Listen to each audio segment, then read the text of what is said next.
আমরা আলোচনা করব এই পেরোনিস ডিজিজ আমরা বুঝবো কিভাবে।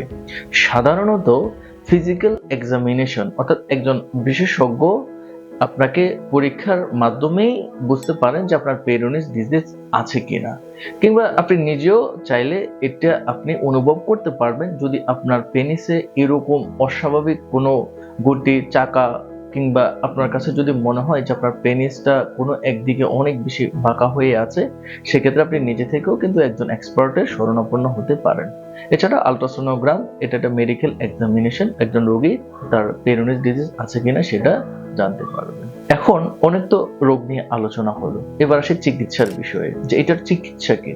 অনেক রকমের চিকিৎসায় আজকাল প্রচলিত আছে, ইনজেকশন থেরাপি আছে, স্ট্রেসিং ডিভাইস আছে, এবং চাইলে কেউ সার্জারিও করতে পারেন, যেটা অনেক বেশি পরিমাণে রিস্কি।